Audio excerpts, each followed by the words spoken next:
Seguimos en Conexión B Análisis, entrevista. Vamos a nuestro campo innovador con el ingeniero Francisco Javier Ugalde Acosta, investigador del INFAP, del campo experimental Cotaxtla. Paco, adelante, muy buenas tardes. Buenas tardes, Jorge, y a quien nos escuchan en Conexión B desde la ciudad de Veracruz.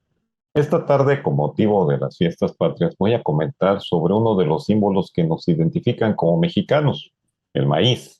En esta ocasión haremos un viaje al ancestro del maíz, el teocintle, o también llamado el grano de los dioses. De acuerdo a la leyenda de los soles, Quetzalcóatl hizo que lloviera fuego del cielo y quitó a Tlacotecutli y puso por sol a su mujer Chalchicuitle durante más de 300 años, donde la gente comía de una simiente como maíz que le decían Sinconcopi, refiriéndose precisamente al maíz teocintle, que es el ancestro del maíz que conocemos. Los maíces, estos denominados teocintles, son los parientes silvestres del maíz y son antecesores directos donde se domesticó al maíz como cultivo por los antiguos habitantes de Mesoamérica. Estos teocintles son parientes de los pastos. Algunos viven por un año y otros son perennes, o sea que están constantemente produciendo. Esto lo hace un tanto similar al maíz, porque cuando son pequeños son muy parecidos y solamente los identificamos o los diferenciamos ya cuando están grandes. Estas poblaciones de maíces teocimples se encuentran ubicadas desde el sur de Chihuahua, en México, hasta Costa Rica, pero donde está la mayor concentración precisamente es en México. Los teocimples que conocemos que solamente viven un año son muy parecidos al maíz, tienen el mismo número de cromosomas, y aquellos teocimples que viven muchos años tienen 20 o 40 cromosomas, por eso son un tanto diferentes. Ahora, el teocintle se puede cruzar con el maíz que conocemos. De esa manera consideramos que así fue el proceso que ocurrió hace algunos años, o bastantes años, pero lo que llama la atención es que al cruzarse pueden producir descendencia fértil. Por eso es muy factible que se haya cruzado en ese viaje del tiempo. Y bueno, ahora, ¿cómo los clasificamos? Bueno, se clasifica este teocintle como, igual que al maíz, sea maíz, pero cuando es específicamente, el teocintle es una subespecie llamada Pardiglumis, así es como se clasifica. Estos teocintles son una planta, como decía yo, que puede vivir un año, puede vivir varios años, llegan a alcanzar hasta los 3 metros de altura. Ahora, producen varios tallos, a diferencia del maíz que conocemos que solamente produce un tallo. Y entonces en cada tallo produce unas mazorquitas que tienen apenas 2 hileras de granos y que pueden ser de 5 o 8 granos, pero están envueltos en una estructura muy endurecida, que es difícil comerlo cuando ya es en grano. Y con respecto al maíz que nosotros conocemos o comemos, pues la mazorca es grande, con granos expuestos y tiene muchas hileras. Las diferencias en el maíz que conocemos con el teocintle es el proceso de domesticación que ocurrió hace 9000 años, porque y ahora, ¿por qué les voy a decir exactamente estas fechas?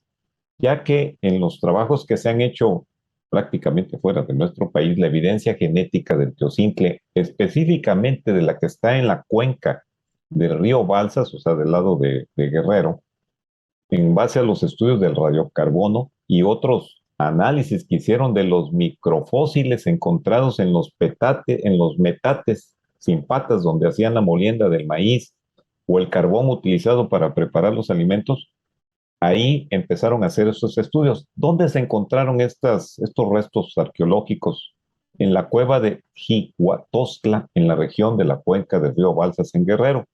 Ahí también ocurrió la domesticación del maíz como cultivo, calculan entre los 8700 o los 9000 años.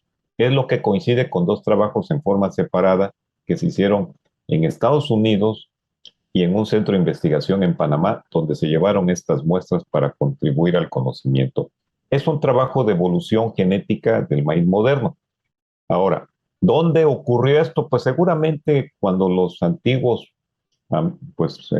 habitantes de ese México sembraban precisamente porque ya estaban un tanto estacionados en algún lugar. Eso no quiere decir que no se movieran, porque ahora consideramos que los hallazgos de este maíz, el origen y de la misma agricultura, pues es un asunto multicéntrico, o sea, puede ver de diferentes lugares, como ya comentamos la semana pasada en Tehuacán, en Oaxaca también encontraron otras cosas, en Guerrero, pero todos están cerca de ahí, o sea, es una zona muy específica.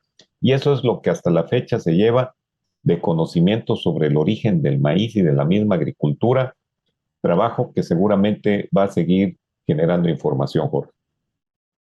Oye, Paco, y en ese sentido, no, pues qué buen dato, pues, por supuesto, como siempre nos traes. ¿Cuándo es donde evoluciona? ¿En qué momento es el que evoluciona del teocintle al maíz que ya conocemos? ¿Hay algún dato específico donde esté ese brinco?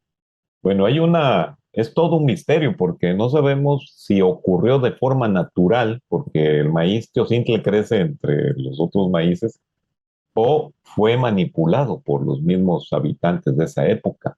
Porque particularmente el teocintle que les dije hace un momentito de la subespecie Pardiglumis, coincide con la floración del maíz que conocemos. Entonces, pudo haberse dado en forma natural o manipulado por esos fitomejoradores de hace sus 9000 años. Ahora, ya están más seguros porque los trabajos actualmente ya con equipamiento y con metodologías más específicas para la data de las fechas, ya se están acercando más a concluir. Pero todo ocurre ahí entre el Tehuacán, la cuenca del Balsas en Guerrero y pegado ahí a Oaxaca. Eso es precisamente porque ahí es donde se pudo resguardar y perdurar estos hallazgos de maíz, y se piensa que ahí es donde se inicia pues la misma agricultura como la conocemos, digo, como la conocemos, en que ya se dedica un grupo a sembrar y a producir, ¿no? Oye, Paco, pues realmente estos datos son eh, importantes, son importantes de conocer porque pues es el tener pues ya el conocimiento como tal de el origen de nuestra base alimenticia o alimentaria aquí en México, que es el maíz y cómo, pues cómo generación tras generación y sobre todo, pues siglo tras siglo se ha mantenido como tal hasta la fecha. Es impresionante, Paco. Sí, Jorge, y bueno, debo decirte que estas investigaciones ocurrieron entre el 2008, 2009 y fueron suspendidas por otras razones por riesgos de seguridad para la gente que trabajaba en esto, y fueron realizadas y financiadas por la Fundación Nacional de Ciencias en Estados Unidos, National Geographic, el Museo Nacional Smithsoniano de Historia Natural y otros organismos externos, pero todos bajo la coordinación del Instituto Nacional de Antropología e Historia de México. Ahora, estos maíces teocintles pueden haber sido aprovechados también, como se usa hoy actualmente el maíz, como el jugo dulce de los tallos, los elotes, y también como palomitas, porque era difícil meterle el diente al grano ya como tal, porque es durísimo, como si fuera una nuez. A estos maíces, por esa dureza, les dicen diente de burro o maicillo. Ahora, en algunos lugares lo aprovechan como forraje porque como perdura hasta en la época de sequía, lo usan para alimentar al ganado. Y el grano, si ya se produce, lo muelen y le dan al ganado menor, como cerdos y gallinas. Se tienen datos que en Egipto y en India lo usan como forraje. Obviamente ese maíz fue de aquí de México. En algunas zonas lo utilizan precisamente porque pues tiene un aprovechamiento por forraje, pero en algunos otros lugares, Jorge, ya se volvió una maleza y entonces la andan tratando de controlar porque ya compite con el maíz que quieren producir. Ahora, desde el punto de vista científico, los teocintles son una fuente de genes para el mejoramiento del maíz moderno, precisamente en la calidad nutritiva porque tiene más proteínas que el maíz convencional, tiene resistencia a enfermedades y aparte aguanta la sequía, lo cual ojalá algún día podamos transmitirles esas características. Lo que no se ha podido transmitir es que sea perenne, eso está más difícil. Ahora, todos los investigadores agrícolas que han trabajado concluyen que los teocintles y las razas nativas de maíz son parte vital, escucha esto Jorge y amigos, son parte vital de la base genética del cultivo de maíz en el mundo. Hoy en el INIFAP se resguardan estos teocintles en el Centro Nacional de Recursos Genéticos, que es la que llama el Arca de Alimentos. Actualmente hay 84 muestras de los teocintles más representativos de Guerrero, Michoacán, Jalisco, Oaxaca, Estado de México, y algunos han sido repatriados de otras bóvedas, precisamente porque ya andaban por allá y a través de convenios se pudieron regresar y actualmente están en resguardo y bajo conservación de temperaturas muy bajas. Mi conclusión, Jorge, que es que aunque México es punto central de los orígenes agrícolas del Nuevo Mundo, son pocas las investigaciones para comprender la ocupación humana temprana, así como su evolución agrícola. Ya contaremos otra historia del origen del maíz y la agricultura ahora desde Oaxaca. Ya se ha vuelto una saga, ya la semana que entra hablaremos de lo que encontraron en Mitla, conocido por su cultura, ¿no? ¿Cómo ves, Jorge?